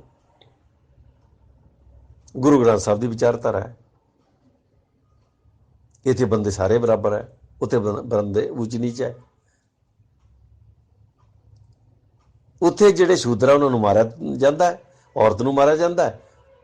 ਔਰ ਇੱਥੇ ਗੁਰੂ ਗ੍ਰੰਥ ਸਾਹਿਬ ਦੇ ਸਿਧਾਂਤ 'ਚ ਸਾਰੇ ਬਰਾਬਰ ਹੈ। ਅੱਬਲ ਅੱਲਾ ਨੂਰ ਪਾਇਆ, ਔਰ ਪਹਿਲਾ ਸ਼ਬਦ ਹੀ ਇੱਕ ਤੋਂ ਸ਼ੁਰੂ ਹੁੰਦਾ ਹੈ। ਜਿਹੜੀ ਗੁਰੂ ਗ੍ਰੰਥ ਸਾਹਿਬ ਦੀ ਪਹਿਲਾ ਸ਼ਬਦ ਹੀ ਇੱਕ ਤੋਂ ਸ਼ੁਰੂ ਹੁੰਦਾ ਹੈ, ਏਕ ਓਮਕਾਰ, ਵੀ ਸਾਰੇ ਇੱਕੋ ਹੈ, ਸਾਰੇ ਪੰਜਾਂ ਤੱਤਾਂ ਦਾ ਇਹ ਪੁਤਲੇ ਹੈ, ਸਾਰੇ ਬਰਾਬਰ ਹੈ। ਇਹੀ ਯੁੱਧ 1848 ਚ ਸ਼ੁਰੂ ਹੋ ਜਾਂਦਾ ਹੈ ਔਰ ਉਹਦਾ ਇਤਿਹਾਸ 1873 ਚ ਲਿਖਿਆ ਜਾਂਦਾ ਹੈ। ਇਹ ਜਿਹੜਾ 1848 ਤੋਂ 73 ਤੱਕ, ਜਾਂ 1830 ਤੋਂ ਲੈ ਕੇ, ਜਾਂ 1 ਜਨਵਰੀ 1818 ਤੋਂ ਲੈ ਕੇ 1873 ਤੱਕ, ਇਹ ਜਿਹੜਾ 50-55 ਸਾਲ ਦਾ ਜਿਹੜਾ ਵਰਤਾਰਾ ਹੈ ਅਲੱਗ ਕਿਸਮ ਦਾ, ਇਹ ਬ੍ਰਾਹਮਣਾਂ ਨੂੰ ਆਰੀਆ ਸਮਾਜ ਲਹਿਰ ਖੜੀ ਕਰਨ ਵਾਸਤੇ ਮਜਬੂਰ ਕਰਦਾ ਹੈ। ਹੁਣ ਆਰੀਆ ਲੋਕ ਜਾਗ ਪਏ, ਆਰੀਆ ਸਮਾਜੀ ਲਹਿਰ ਖੜੀ ਕਰ ਲਈ, ਵੇਦਾਂ ਦੀ ਲਹਿਰ ਖੜੀ ਕਰ ਲਈ। ਕਿਸ ਚੀਜ਼ ਨੂੰ ਨਿਸ਼ਾਨਾ ਰੱਖ ਕੇ? ਕਿ ਜੋਤੀਰਾਓ ਫੂਲੇ ਦੀ ਜਿਹੜੀ ਲਹਿਰ ਹੈ ਬ੍ਰਾਹਮਣ ਬਨਾਮ ਸ਼ੂਦਰ, ਉਹਨੂੰ ਖਤਮ ਕੀਤਾ ਜਾ ਸਕੇ। ਕਿਵੇਂ ਖਤਮ ਕੀਤਾ ਉਹਨਾਂ ਨੇ? ਪੰਜਾਬ ਦੇ ਵਿੱਚ ਅੱਜ ਵੀ ਜਿਹੜੇ ਆ ਚਮਾਰ ਤੇ ਭਗਤ ਲੋਕ ਆ, ਜਾਂ ਹੋਰ ਕਈ ਲੋਕ ਆ ਜਿਹੜੇ ਆਰੀਆ ਲਿਖਦੇ ਆਪਣੇ ਆਪ ਨੂੰ, ਅੱਜ ਵੀ ਜਿਹੜੇ ਮੂਲ ਵਾਸੀ ਆਰੀਆ ਲਿਖਦੇ ਆ। ਜਦੋਂ ਮੈਂ ਅੱਜ ਤੋਂ 30-35 ਸਾਲ ਪਹਿਲਾਂ ਲੋਕਾਂ 'ਚ ਨਿਕਲਿਆ ਪਹਿਲੀ ਵਾਰ ਜ਼ਿੰਦਗੀ 'ਚ, ਤਦ ਮੈਨੂੰ ਪਤਾ ਲੱਗਿਆ ਕਿ ਬੇਸ਼ੁਮਾਰ ਲੋਕ ਆਰੀਆ ਲਿਖਦੇ ਆ। ਜਦੋਂ ਮੈਂ ਬੋਲਣਾ ਉਹਨੇ ਕਹਿਣਾ ਅਸੀਂ ਤਾਂ ਆਰੀਆ। ਹੁਣ ਉਹਨਾਂ ਦੇ ਦਿਮਾਗ 'ਚ ਕਿੱਥੋਂ ਦੱਸਿਆ? ਇਹ ਤਾਂ ਮੈਨੂੰ ਨਹੀਂ ਸੀ ਪਤਾ, ਉਹ ਮੈਨੂੰ ਪੜ੍ਹਨਾ ਪਿਆ। ਫਿਰ ਮੈਨੂੰ ਆਰੀਆ ਸਮਾਜ ਲਹਿਰ ਦੀ ਸਮਝ ਲੱਗੀ ਕਿ ਆਰੀਆ ਸਮਾਜ ਦੀ ਲਹਿਰ ਨੇ ਜਿੱਥੇ ਬ੍ਰਾਹਮਣਾਂ ਨੂੰ ਇੱਕ ਪਾਸੇ ਇਕੱਠੇ ਕੀਤਾ, ਖੱਤਰੀਆਂ ਤੇ ਵੈਸ਼ਾਂ ਨੂੰ ਇੱਕ ਪਾਸੇ ਇਕੱਠੇ ਕੀਤਾ, ਦੂਜੇ ਪਾਸੇ ਜਿਹੜੀਆਂ ਇਸ ਦੇਸ਼ ਦੀਆਂ ਮੂਲ ਵਾਸੀ ਜਾਤੀਆਂ ਸੀ ਉਹਨਾਂ ਦੇ ਦਿਮਾਗ 'ਚ ਇੱਕ ਟੀਕਾਕਰਨ ਕੀਤਾ ਕਿ ਤੁਸੀਂ ਵੀ ਆਰੀਆ ਹੈ ਤੇ ਰਿਗਵੇਦ ਤੁਹਾਡਾ ਗ੍ਰੰਥ ਹੈ। ਇਹਦਾ ਮਤਲਬ ਹੈ ਕਿ ਗੁਰੂ ਗ੍ਰੰਥ ਤੁਹਾਡਾ ਨਹੀਂ ਹੈ, ਇਹ ਗੁਰੂ ਗ੍ਰੰਥ ਤੁਹਾਡਾ ਨਹੀਂ ਹੈ, ਤੁਹਾਡਾ ਗ੍ਰੰਥ ਹੈ ਜਿਹੜਾ ਉਹ ਰਿਗਵੇਦ ਹੈ। ਹੁਣ ਦੇਖੋ ਬੜੀ ਸ਼ੈਤਾਨੀ ਨਾਲ ਇਹ ਸਾਰੀ ਚੀਜ਼ ਸਾਹਮਣੇ ਆਉਂਦੀ ਹੈ, ਸਾਡੀ ਸਮਝ ਹੁਣ ਤੱਕ ਨਹੀਂ ਆਈ। ਹੁਣ ਆਰੀਆ ਸਮਾਜ ਲਹਿਰ ਨੇ ਜਿੱਥੇ ਬ੍ਰਾਹਮਣ, ਛਤਰੀ ਤੇ ਵੈਸ਼ ਨੂੰ ਇਕੱਠੇ ਕੀਤਾ, ਉੱਥੇ ਜਿਹੜੇ ਕੰਡੇ ਨਿਕਲ ਰਹੇ ਸੀ, ਜਿਹੜੀਆਂ ਡੋਡੀਆਂ ਲੱਗ ਰਹੀਆਂ ਸੀ, ਜਿਹੜੇ ਪੌਦੇ ਫਲ ਰਹੇ ਸੀ ਜੋਤੀਰਾਓ ਫੂਲੇ ਦੀ ਲਹਿਰ ਨਾਲ, ਉਹਨਾਂ ਦੇ ਅੰਦਰ ਟੀਕਾਕਰਨ ਸ਼ੁਰੂ ਕਰਤਾ ਤਾਂ ਕਿ ਉਹ ਫੇਲ ਹੋ ਜਾਏ। ਲੋਕਾਂ ਨੂੰ ਉਲਟੇ ਪਾਸੇ ਲਾ ਲਿਆ ਔਰ ਫਿਰ ਉਹਦਾ ਨਤੀਜਾ ਕੀ ਨਿਕਲਿਆ ਕਿ ਬ੍ਰਾਹਮਣਾਂ ਨੇ 1885 'ਚ ਜਿਹੜੇ 16 ICS ਸੀ ਉਹਨਾਂ ਨੇ ਰਲ ਕੇ ਬ੍ਰਾਹਮਣਾਂ ਦਾ ਸੰਗਠਨ ਬਣਾ ਲਿਆ। ਜਿਹੜੀ ਕਾਂਗਰਸ ਨੂੰ ਤੁਸੀਂ ਅੱਜ ਤੱਕ ਦੇਸ਼ ਦੀ ਆਜ਼ਾਦੀ ਦੀ ਸਭ ਤੋਂ ਵੱਡੀ ਲਹਿਰ ਮੰਨ ਰਹੇ ਆ, ਹਕੀਕਤ ਵਿੱਚ ਇਹ ਆਰੀਆ ਸਮਾਜ ਚੋਂ ਪੈਦਾ ਹੋਇਆ ਬ੍ਰਾਹਮਣਾਂ ਦਾ ਸੰਗਠਨ ਹੈ, ਜਿਹਨੇ ਸ਼ੂਦਰਾਂ ਦੇ ਕਿਸੇ ਵੀ ਹੋ ਹੱਲੇ ਨੂੰ ਜਾਂ ਇਨਕਲਾਬ ਨੂੰ ਰੋਕਣਾ ਹੈ। ਉਹ 1887 ਦੇ ਵਿੱਚ ਸ਼ਾਹੂ ਮਹਾਰਾਜ ਗੱਦੀ ਤੇ ਬੈਠ ਜਾਂਦੇ ਆ। ਜਿਉਂ ਹੀ ਸ਼ਾਹੂ ਮਹਾਰਾਜ ਗੱਦੀ ਤੇ ਬੈਠਦੇ ਆ ਤਾਂ ਬ੍ਰਾਹਮਣਾਂ ਨੇ ਉਹਨੂੰ, ਸ਼ਾਹੂ ਮਹਾਰਾਜ ਨੂੰ ਘੇਰ ਲਿਆ, ਉਹਦਾ ਸਾਥ ਨਹੀਂ ਦਿੱਤਾ, ਉਹਨੂੰ ਘੇਰ ਲਿਆ। ਪਰ ਉਸ ਮਨੁੱਖ ਨੇ ਜਿਹਨੂੰ ਗੱਲ ਸਮਝ ਲੱਗ ਗਈ, ਜਿਹਨੂੰ ਆਪਣੇ ਪੁਰਖਿਆਂ ਦੀ ਸਾਰੀ ਗੱਲ ਸਮਝ ਲੱਗ ਗਈ, ਜਿਹਨੇ ਉੱਚ ਕੋਟੀ ਦੀ ਵਿੱਦਿਆ ਵੀ ਹਾਸਲ ਕੀਤੀ ਇੰਗਲੈਂਡ ਤੋਂ ਜਾ ਕੇ, ਔਰ ਜਿਹਨੂੰ ਬ੍ਰਾਹਮਣਵਾਦ ਦਾ ਵੀ ਪੂਰਾ ਪਤਾ ਲੱਗ ਗਿਆ, ਉਸ ਮਨੁੱਖ ਨੇ ਬ੍ਰਾਹਮਣ ਨੂੰ ਸਿੱਧਾ ਚੈਲੰਜ ਕਰਤਾ ਕਿ ਜਾਂ ਤਾਂ ਬੰਦੇ ਦਾ ਪੁੱਤ ਬਣ ਕੇ ਮੇਰੇ ਰਾਜ 'ਚ ਰਹਿ ਤੇ ਨਹੀਂ ਤਾਂ ਕਿਨਾਰਾ ਕਰ ਇੱਥੋਂ ਬਾਈ, ਤੇਰੇ ਵਾਸਤੇ ਇੱਥੇ ਕੋਈ ਥਾਂ ਨਹੀਂ ਹੈ। ਔਰ ਸ਼ਾਹੂ ਮਹਾਰਾਜ ਨੂੰ ਸਾਡੇ ਲੋਕਾਂ ਨੇ ਅਜੇ ਤੱਕ ਪੜ੍ਹਿਆ ਹੀ ਨਹੀਂ ਹੈ। ਏਡੇ ਉਜੜ ਲੋਕ ਹਾਂ ਅਸੀਂ ਕਿ ਅਸੀਂ ਉਹਨੂੰ ਪੜ੍ਹਨਾ ਕਦੇ। ਕਾਂਗਰਸ ਦਾ ਭੋਰਾ ਭੋਰਾ ਰੱਟਿਆ ਹੋਇਆ ਸਾਨੂੰ, ਆਰੀਆ ਸਮਾਜ ਦਾ ਭੋਰਾ ਭੋਰਾ ਰੱਟਿਆ ਹੋਇਆ ਸਾਨੂੰ, 1857 ਦੇ ਗਦਰ ਦਾ ਭੋਰਾ ਭੋਰਾ ਰੱਟਿਆ ਹੋਇਆ ਸਾਨੂੰ। ਪਰ ਸ਼ਾਹੂ ਮਹਾਰਾਜ ਸਾਨੂੰ ਪੜ੍ਹਨ ਵੇਲੇ ਸੰਘਟ ਚੜ੍ਹਦਾ ਹੈ। ਜਾਣੀ ਝੂਠ ਸਾਡੇ ਦਿਮਾਗ 'ਚ ਇੰਨਾ ਅਸਰ ਕਰ ਗਿਆ, ਝੂਠ ਇੰਨਾ ਖਾ ਲਿਆ ਸੀ ਕਿ ਸੱਚ ਜਿਉਂ ਹੀ ਉਹਦੇ ਅੰਦਰ ਜਾਂਦਾ ਹੈ ਤਾਂ ਸਾਡਾ ਢਿੱਡ ਜਿਹਾ ਨੂੰ ਉਗਲ ਦਿੰਦਾ ਬਾਹਰ। ਜਿਹੜੀ ਚੀਜ਼ ਨੂੰ ਢਿੱਡ ਪਸੰਦ ਨਾ ਕਰੇ ਤੇ ਤੁਸੀਂ ਜ਼ਬਰਦਸਤੀ ਉਹਦੇ 'ਚ ਤੁੰਨ ਦਿਓ, ਜਾਂ ਤਾਂ ਉਲਟੀਆਂ ਲੱਗਣਗੀਆਂ ਜਾਂ ਟੱਟੀਆਂ ਲੱਗ ਜਾਣਗੀਆਂ। ਪੇਟ ਸਾਫ਼ ਕਰੇਗਾ, ਪੇਟ ਆਪਣੇ ਆਪ ਸਾਫ਼ ਹੋਏਗਾ। ਇਸੇ ਤਰ੍ਹਾਂ ਹੀ ਜਿਹੜੀ ਚੀਜ਼ ਤੁਹਾਡੇ ਅੰਦਰ ਤੁੰਨੀ ਗਈ ਹੈ ਵਿਚਾਰਧਾਰਾ, ਉਹਦੇ ਖਿਲਾਫ ਜਿਹੜੀ ਚੀਜ਼ ਜਾਏਗੀ ਉਹ ਉਲਟੀਆਂ ਕਰੇਗਾ ਸਰੀਰ। ਸੱਚ ਅੰਦਰ ਜਾਣ ਜੋਗਾ ਰਿਹਾ ਹੀ ਨਹੀਂ, ਹਜਮ ਹੀ ਨਹੀਂ ਹੁੰਦਾ। 1885 ਦੀ ਕਾਂਗਰਸ ਆਰੀਆ ਸਮਾਜ ਚੋਂ ਨਿਕਲੀ। ਬ੍ਰਾਹਮਣਾਂ ਨੇ ਆਪਣੇ ਆਪ ਨੂੰ ਪਹਿਲੀ ਵਾਰ, ਜਾਣੀ ਅੰਗਰੇਜ਼ਾਂ ਦੇ ਆਉਣ ਤੋਂ ਬਾਅਦ ਪਹਿਲੀ ਵਾਰ ਬ੍ਰਾਹਮਣਾਂ ਨੇ ਆਪ ਨੂੰ ਇੱਕ ਰੂਪ ਸੰਗਠਿਤ ਕੀਤਾ ਕਾਂਗਰਸ ਦੇ ਰੂਪ 'ਚ। 15 ਬੰਦੇ ਤਕਰੀਬ ਉਹਦੇ ਸ਼ਾਮਲ ਹੋਏ, ਉਹ ਸਾਰੇ ICS। ਔਰ ਉਹਨਾਂ ਦਾ ਪ੍ਰਧਾਨ ਕੌਣ ਬਣਿਆ? ਪਹਿਲਾਂ ਅੰਗਰੇਜ਼ ਨੂੰ ਬਣਾ ਲਿਆ, ਮੁੜ ਕੇ ਬ੍ਰਾਹਮਣ ਪ੍ਰਧਾਨ ਬਣ ਗਿਆ, ਬਾਲ ਗੰਗਾਧਰ ਤਿਲਕ। ਹੁਣ ਜਦੋਂ ਬਾਲ ਗੰਗਾਧਰ ਤਿਲਕ ਬਣ ਗਿਆ ਤਾਂ ਦੂਜੇ ਪਾਸੇ ਜਿਹੜਾ ਇੱਕ ਪਾਸੇ ਬ੍ਰਾਹਮਣ ਹੈ, ਦੂਜੇ ਪਾਸੇ ਸ਼ੂਦਰ ਹੈ, ਤਾਂ ਸ਼ੂਦਰ ਇਨਕਲਾਬ ਸ਼ੁਰੂ ਹੋਇਆ ਵਾ 1848 ਤੋਂ। ਸ਼ੂਦਰ ਇਨਕਲਾਬ ਦੀ ਜਿਹੜੀ ਗੱਦੀ ਆ ਉਹ ਜੋਤੀਰਾਓ ਫੂਲੇ ਤੇ ਦਾਦੀ ਮਾਂ ਸਵਿਤਰੀ ਬਾਈ ਦੇ ਬਾਅਦ ਸ਼ਾਹੂ ਮਹਾਰਾਜ ਕੋਲ ਚਲੀ ਜਾਂਦੀ ਹੈ ਪੂਰੇ ਭਾਰਤ 'ਚ। ਜਾਣੀ ਗੱਦੀ ਨਸ਼ੀਨ ਇਨਕਲਾਬ ਦਾ ਮਨੁੱਖ ਜਿਹੜਾ ਉਹ ਸ਼ਾਹੂ ਮਹਾਰਾਜ ਹੈ। ਜਦੋਂ ਸ਼ਾਹੂ ਮਹਾਰਾਜ ਗੱਦੀ ਦਾ ਮਾਲਕ ਬਣ ਗਿਆ ਇਨਕਲਾਬ ਦਾ, ਤਾਂ ਉਹਦੇ ਖਿਲਾਫ ਕੌਣ ਖੜਾ ਹੋਇਆ? ਬਾਲ ਗੰਗਾਧਰ ਤਿਲਕ। ਜਿਹਨੇ ਸ਼ਾਹੂ ਮਹਾਰਾਜ ਨਹੀਂ ਪੜ੍ਹਿਆ ਉਹ ਬਾਲ ਗੰਗਾਧਰ ਤਿਲਕ ਨੂੰ ਕੀ ਜਾਣਦਾ? ਉਹ ਤਾਂ ਜੋ ਬ੍ਰਾਹਮਣਾਂ ਨੇ ਪੜ੍ਹਾਇਆ ਉਹੀ ਜਾਣਦਾ ਨਾ। ਜੋ ਬ੍ਰਾਹਮਣ ਦੀ ਵਿਦਿਆ ਉਹਦੇ ਚੋਂ ਜੋ ਸਿੱਖਿਆ ਉਹਨੇ ਉਹੀ ਜਾਣਦਾ ਹੈ। ਤੇ ਬਾਲ ਗੰਗਾਧਰ ਤਿਲਕ ਕੀ ਕਹਿੰਦਾ? ਸਵਰਾਜ ਸਾਡਾ ਜਨਮ ਸਿੱਧ ਅਧਿਕਾਰ ਹੈ। ਗੱਲ ਬੜੀ ਆਦਮੀ ਨੂੰ ਹਜਮ ਬੜੀ ਆਉਂਦੀ ਹੈ ਵੀ ਦੇਖੋ ਕਿੱਡੀ ਵੱਡੀ ਗੱਲ ਕਹੀ ਉਹਨੇ। ਅਸਲ ਗੱਲ ਕੀ ਹੈ ਕਿ ਉਹ ਕਹਿੰਦਾ ਮੇਰਾ ਸਵਰਾਜ ਦਾ ਅਰਥ ਇਹ ਹੈ ਕਿ ਬ੍ਰਾਹਮਣਾਂ ਨੂੰ ਅੰਗਰੇਜ਼ ਆਪਣੇ ਸ਼ਾਸਨ ਦੇ ਵਿੱਚ ਹਿੱਸਾ ਦੇਣ, ਤੇ ਭਾਵੇਂ ਜਿੰਨਾ ਚਿਰ ਮਰਜ਼ੀ ਭਾਰਤ ਤੇ ਰਾਜ ਕਰਦੇ ਰਹਿਣ, ਸਾਨੂੰ ਕੋਈ ਤਕਲੀਫ ਨਹੀਂ। ਇਹ ਹੈ ਉਹਦਾ ਸਵਰਾਜ। ਔਰ ਇਹ ਗੱਲ ਉਹਨੇ ਲਿਖੀ ਹੋਈ ਹੈ, ਇਹ ਸਾਡੇ ਰਿਕਾਰਡ 'ਚ ਦਰਜ ਹੈ। ਇਹ ਰਿਕਾਰਡ ਬਕਾਇਦਾ ਤੌਰ ਤੇ ਲਿਖਿਆ ਹੋਇਆ ਰਿਕਾਰਡ ਹੈ ਕਿ ਸਾਨੂੰ ਸਾਡਾ ਹਿੱਸਾ ਦੇ ਦਿਓ, ਫਿਰ ਭਾਵੇਂ ਜਿੰਨਾ ਚਿਰ ਮਰਜ਼ੀ ਰਹੀ ਜਾਓ। ਮੁਗਲ ਉਦੋਂ ਤੱਕ ਰਾਜ ਕਰਦੇ ਰਹੇ ਜਦੋਂ ਤੱਕ ਬ੍ਰਾਹਮਣਾਂ ਨੇ, ਹਿੰਦੂਆਂ ਨੇ ਉਹਨਾਂ ਨੂੰ ਆਪਣੀਆਂ ਬੇਟੀਆਂ ਦਿੱਤੀਆਂ, ਆਪਣੇ ਰਾਜੇ ਜਨਮੇ, ਔਰ ਲਗਭਗ 40% ਰਾਜਸ਼ਾਹੀ ਦਾ ਹਿੱਸਾ ਇਹਨਾਂ ਨੂੰ ਮਿਲਦਾ ਰਿਹਾ। ਤਦ ਤੱਕ ਮੁਗਲ ਸੱਤਾ 'ਚ ਰਹੇ। ਇਹੀ ਗੱਲ ਉਹ ਅੰਗਰੇਜ਼ਾਂ ਤੋਂ ਚਾਹੁੰਦੇ ਸੀ, ਔਰ ਇਹੀ ਤਿਲਕ ਦਾ ਸਵਰਾਜ ਸੀ। ਬਾਲ ਗੰਗਾਧਰ ਤਿਲਕ ਦਾ ਇਹੀ ਸਵਰਾਜ ਸੀ। ਹੁਣ ਸ਼ਾਹੂ ਮਹਾਰਾਜ ਕਿਸ ਗੱਦੀ ਤੇ ਬੈਠੇ ਆ? ਜੋਤੀਰਾਓ ਫੂਲੇ ਦੇ ਇਨਕਲਾਬ ਦੀ ਗੱਦੀ ਤੇ ਬੈਠੇ ਆ। ਦਾਦੀ ਮਾਂ ਸਾਵਿਤਰੀ ਬਾਈ ਦੇ ਇਨਕਲਾਬ ਦੀ ਗੱਦੀ ਤੇ ਬੈਠੇ ਆ। ਉਹ ਕੀ ਕਹਿੰਦੇ ਆ ਕਿ ਮੇਰੇ ਰਾਜ 'ਚ ਬ੍ਰਾਹਮਣ ਦੀ ਸੱਤਾ ਨਹੀਂ ਚੱਲ ਸਕਦੀ।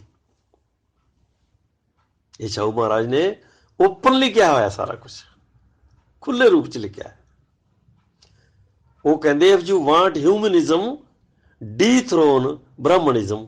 ਇਹ ਹੈ ਸ਼ਬਦ ਉਹਨਾਂ ਦੇ ਕਿ ਜੇ ਤੁਸੀਂ ਮਨੁੱਖਤਾ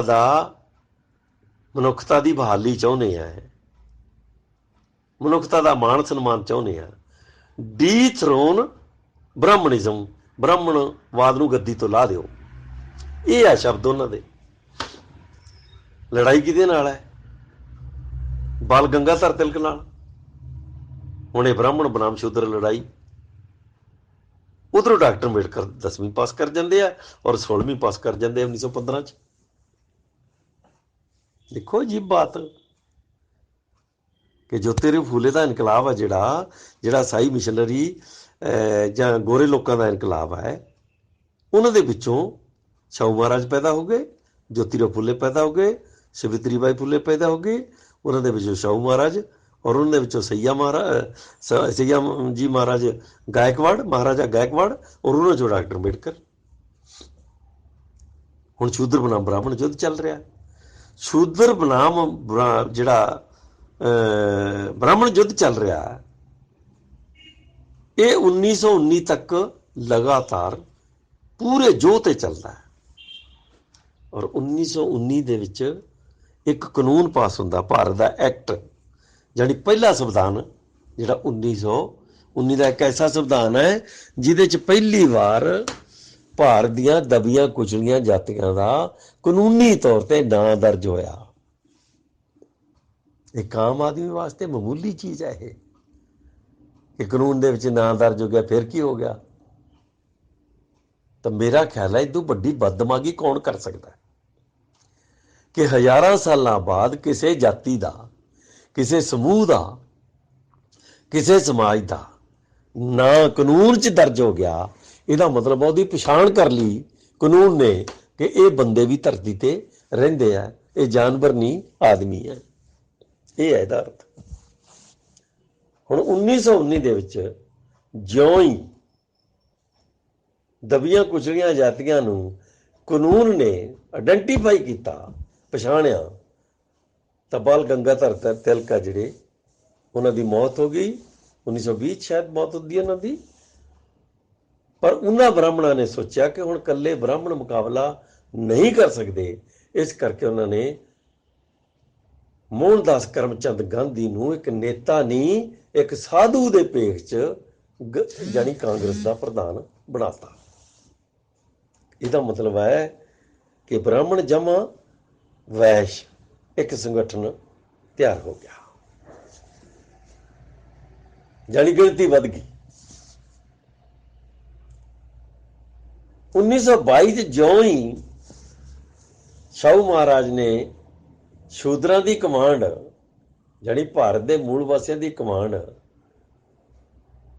ਬਾਬਾ ਸਾਹਿਬ ਨੂੰ ਦਿੱਤੀ, ਜਿਹੜਾ ਭਾਰਤ ਦਾ ਸਭ ਤੋਂ ਵੱਧ ਪੜ੍ਹਿਆ ਲਿਖਿਆ ਮਨੁੱਖ ਹੈ, ਜਿਹੜਾ ਦੁਨੀਆ ਦਾ ਸਭ ਤੋਂ ਵੱਧ ਪੜ੍ਹਿਆ ਲਿਖਿਆ ਮਨੁੱਖ ਹੈ, ਔਰ ਦੁਨੀਆ ਦੇ ਮਹਾਨ ਫਿਲਾਸਫਰਾਂ 'ਚ ਜਿਹੜਾ ਗਿਣਿਆ ਜਾਣ ਲੱਗਿਆ ਹੈ। ਜਦੋਂ ਉਹਦੇ ਹੱਥ 'ਚ ਕਮਾਂਡ ਦਿੱਤੀ ਸ਼ਾਹੂ ਮਹਾਰਾਜ ਨੇ, ਤਾਂ ਬ੍ਰਾਹਮਣਾਂ ਨੇ ਤੁਰੰਤ ਉਹਦਾ ਬਦਲ ਕੀਤਾ ਕਿ ਉਹਨਾਂ ਨੇ ਹਿੰਦੂ ਮਹਾਸਭਾ ਖੜੀ ਕਰਕੇ ਜਿਹੜੇ ਦਲਿਤ ਪਛੜੇ ਲੋਕ ਸੀ ਉਹਨਾਂ ਨੂੰ ਆਪਣੇ ਨਾਲ ਜੋੜ ਲਿਆ। ਇਹ ਹੈ ਕਮਾਲ ਬ੍ਰਾਹਮਣ ਦਾ। ਜਾਣੀ ਆਪਾਂ ਕਹਿੰਦੇ ਅਕਲ ਵੱਡੀ ਕਿ ਮੱਝ ਵੱਡੀ ਦਿਸਦੀ ਹੈ ਸਾਨੂੰ ਸ਼ੂਦਰਾਂ ਨੂੰ, ਅਕਲ ਅਸੀਂ ਦੇਖੀ ਕਦੇ ਨਹੀਂ। ਹਕੀਕਤ 'ਚ ਅਕਲ ਹੀ ਵੱਡੀ ਹੁੰਦੀ ਹੈ, ਤੇ ਅਕਲ ਵੱਡੀ ਵੀ ਕਿਸ ਕੰਮ ਦੀ ਜੇ ਗੱਲ ਦੀ ਸਮਝ ਨਾ ਪਈ। ਤੇ ਗੱਲ ਸਮਝ ਉਦੋਂ ਪੈਂਦੀ ਜੋ ਦ੍ਰਿਸ਼ਟੀ ਬਣੇ। ਦ੍ਰਿਸ਼ਟੀ ਉਦੋਂ ਬਣਦੀ ਹੈ ਜਦੋਂ ਇਤਿਹਾਸ ਦਾ ਪਤਾ ਹੋਵੇ, ਠੀਕ ਗੱਲ ਦਾ ਨਿਰਣਾ ਕਰ ਸਕਦਾ ਹੋਵੇ ਆਦਮੀ, ਆਪਣੇ ਆਪ ਨੂੰ ਪਛਾਣ ਸਕੇ, ਸਮਾਜ ਨੂੰ ਪਛਾਣ ਸਕੇ, ਰਾਜਨੀਤੀ ਨੂੰ ਪਛਾਣ ਸਕੇ, ਵਿਵਸਥਾ ਨੂੰ ਪਛਾਣ ਸਕੇ, ਸਹੀ ਗਲਤ ਨੂੰ ਪਛਾਣ ਸਕੇ, ਤਾਂ ਦ੍ਰਿਸ਼ਟੀ ਬਣਦੀ ਹੈ। ਤਾਂ ਬ੍ਰਾਹਮਣ ਤਾਂ ਦ੍ਰਿਸ਼ਟੀ ਨੂੰ ਮਿੰਟ 'ਚ ਸਮਝਦਾ ਗੱਲ। ਤੁਹਾਡੇ ਤਾਂ ਨੌਹਾਂ 'ਚ ਜਿਹੜੀ ਢਿੱਡ 'ਚ ਹੁੰਦੀ ਆ ਉਹਦੇ ਨੌਹਾਂ 'ਚ ਚਲੀ ਜਾਂਦੀ ਉਸ ਵੇਲੇ। ਬ੍ਰਾਹਮਣ ਸਾਡੇ ਢਿੱਡ ਦੀਆਂ ਗੱਲਾਂ ਨੌਹਾਂ 'ਚ ਲਈ ਫਿਰਦਾ ਹੈ। ਇੰਨਾ ਜ਼ਿਆਦਾ ਬੁੱਧੀਮਾਨ ਆ ਉਹ, ਇੰਨਾ ਜ਼ਿਆਦਾ ਉਹ ਅਕਲਵਾਨ ਹੈ, ਇੰਨਾ ਜ਼ਿਆਦਾ ਉਹ ਸਾਡੇ ਨਾਲੋਂ ਜਾਣੀ ਬਹੁਤ ਬਿਹਤਰ ਦਿਮਾਗ ਦਾ ਮਾਲਕ ਹੈ। ਗਧੇ ਤੇ ਘੋੜੇ ਦਾ ਅੰਤਰ ਹੈ ਜਿੰਨਾ, ਮੇਰਾ ਖਿਆਲ ਹੈ ਗਧੇ ਘੋੜੇ ਦਾ ਅੰਤਰ ਹੈ। ਪਰ ਜਦੋਂ ਬ੍ਰਾਹਮਣ ਨੇ ਦੇਖਿਆ ਕਿ ਹੁਣ ਗਧੇ ਘੋੜੇ ਦਾ ਅੰਤਰ ਨਹੀਂ ਰਹਿਣਾ, ਦੁਨੀਆ ਦਾ ਇੱਕ ਮਹਾਨ ਫਿਲਾਸਫਰ, ਦੁਨੀਆ ਦਾ ਇੱਕ ਮਹਾਨ ਵਿਦਵਾਨ, ਉਹ ਸ਼ੂਦਰਾਂ ਦੇ ਇਨਕਲਾਬ ਦਾ ਮੋਢੀ ਬਣ ਗਿਆ, ਆਗੂ ਬਣ ਗਿਆ, ਉਹਦੀ ਕਮਾਂਡ ਉਹਦੇ ਹੱਥ ਚਲੀ ਗਈ ਹੈ, ਤਾਂ ਬ੍ਰਾਹਮਣ ਨੇ ਸਮਝਿਆ ਕਿ ਉਹ ਚਿੱਤ ਕਰੇਗਾ ਹੁਣ ਸਾਨੂੰ। ਹੁਣ ਉਹ ਕਾਂਗਰਸ ਤੋਂ ਪਾਸੇ ਹਟ ਜਾਂਦਾ ਹੈ।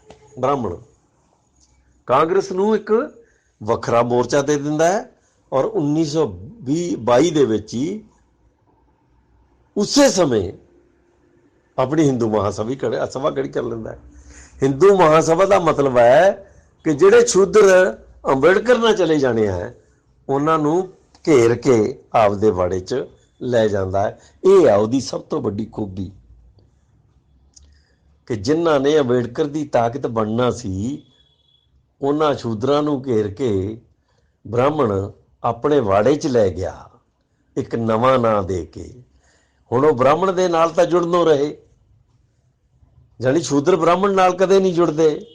ਉਹਨੇ ਸੋਚਿਆ ਮੇਰੇ ਨਾਂ ਤੇ ਨਹੀਂ ਜੁੜਨਗੇ, ਪਰ ਉਹਨੇ ਹਿੰਦੂ ਸ਼ਬਦ ਦੇ ਕੇ, ਹਿੰਦੂ ਸ਼ਬਦ ਦੇ ਨਾਲ ਉਹਨੇ ਵਾੜਾ ਨਵਾਂ ਬਣਾਇਆ, ਤੇ ਜਿੰਨੇ ਸ਼ੂਦਰ ਲੋਕ ਸੀ ਉਹਨਾਂ 'ਚੋਂ ਬਹੁ ਗਿਣਤੀ ਉਸ ਵਾੜੇ 'ਚ ਲਿਆ ਕੇ ਖੜੀ ਕਰ ਲਈ, ਤੇ ਡਾਕਟਰ ਅੰਬੇਡਕਰ ਨੂੰ ਕਮਜ਼ੋਰ ਕਰਤਾ। ਇਹਨੂੰ ਤੁਸੀਂ ਕੀ ਕਹੋਗੇ? ਇਹ ਤੁਹਾਡੀ ਸਮਝ ਤਾਂ ਅੱਜ ਤੱਕ ਨਹੀਂ ਆਇਆ। ਬ੍ਰਾਹਮਣ ਨੂੰ 1922 'ਚ ਪਤਾ ਸੀ, ਅੱਜ ਤੋਂ 100 ਸਾਲ ਪਹਿਲਾਂ ਉਹਨੂੰ ਪਤਾ ਸੀ ਕਿ ਕੀ ਹੋਣ ਵਾਲਾ ਹੈ, ਔਰ ਫਿਰ ਉਹਨੇ ਬ੍ਰਾਹਮਣ ਦਾ ਇੱਕ ਵੱਖਰਾ ਸੰਗਠਨ ਬਣਾ ਲਿਆ। ਜਿੱਥੇ ਕਾਂਗਰਸ 1885 'ਚ ਬ੍ਰਾਹਮਣ ਦਾ ਸੰਗਠਨ ਸੀ, ਉਹਨੇ ਉਹਦੀ ਥਾਂ ਤੇ ਹਿੰਦੂ ਮਹਾਸਭਾ ਜਨਰਲ ਲੋਕਾਂ ਦੀ ਬਣਾਤੀ, ਔਰ ਬ੍ਰਾਹਮਣ ਦਾ ਸੰਗਠਨ 1925 'ਚ ਬਣਾ ਲਿਆ। ਉਹਨੂੰ ਕਹਿੰਦੇ ਆ RSS। ਇਹ ਬ੍ਰਾਹਮਣ ਦਾ ਸੰਗਠਨ ਹੈ, ਜਿਹਦੇ 'ਚ 1985 ਦੇ ਵਿੱਚ ਤਕਰੀਬਨ 500 ਬ੍ਰਾਹਮਣ ਹੈ ਜਿਹੜਾ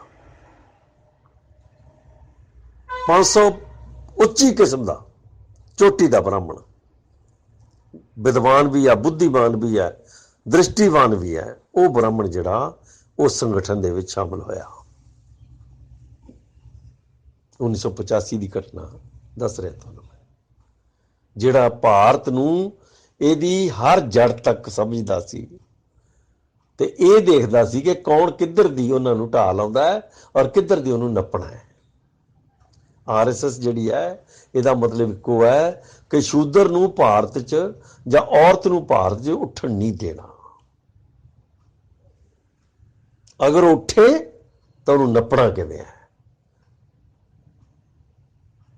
ਤੇ ਜਿਹੜਾ ਬੰਦਾ ਨਾ ਨੱਪਿਆ ਜਾਵੇ ਉਹਦੇ ਨਾਲ ਲੋਕਾਂ ਨੂੰ ਕਿਵੇਂ ਤੋੜਨਾ ਹੈ।